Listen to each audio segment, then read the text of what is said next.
Hi everyone. So continuing on then, I think I did a video on this before, but I guess it did not upload or something went wrong. So anyways, here's the 12th dynasty king Ai, and he was succeeded by Horemheb in the 13th dynasty, and Horemheb is succeeded by Ramesses, and this marks the beginning of the Ramesses period. Alright, so now we're going to start talking about these kings specifically. So, one second.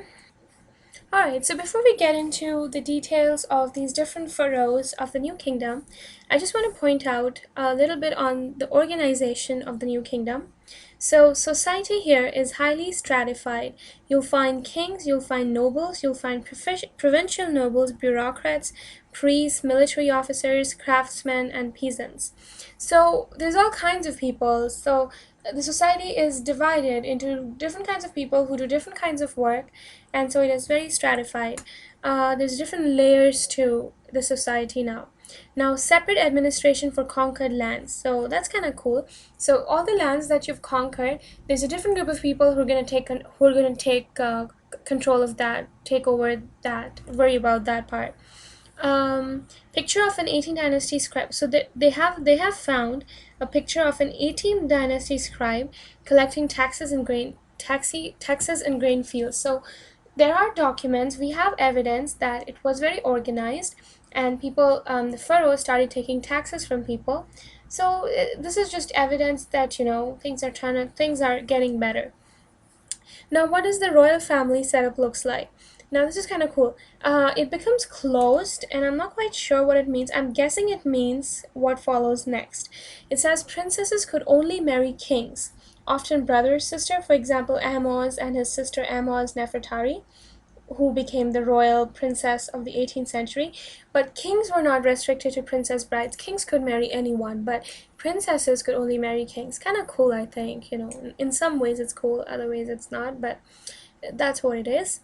Alright, so we talked about Ahmose already, the liberator. He was a good guy. He was a Theban king. He re-established control of Egypt from Delta to Nubia, renews trade with Byblos, and so that tells us about trade. And now Pharaoh, the meaning of Pharaoh has been redefined in some sense, in the sense that he's not just a king, he's a national hero, and he's the professional leader of the army, leader of the professional army. All right. So now, in my previous video here, I was going over the lineage because I think it makes more sense once you know how it's all organized. So we have talked about Ahmose already. So now our second pharaoh, we're focusing on Amenhotep I now. Okay. So Amenhotep I. Do I have a picture of him? No. So Amenhotep I pretty much did the same stuff as Ahmose. He succeeded Ahmose after a co-regency with his mother Ahmose Nefertari, renewed trade with Byblos and stone mining in Sinai. So the Byblos stuff Ahmose did as well. He reestablished cult of Amun at Karnak.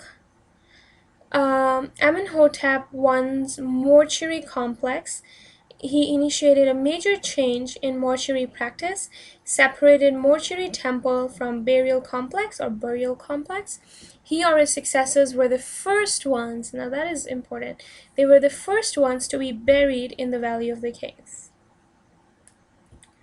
Okay, first ones to be buried in the Valley of the Kings. Okay, let me use this one. Oops.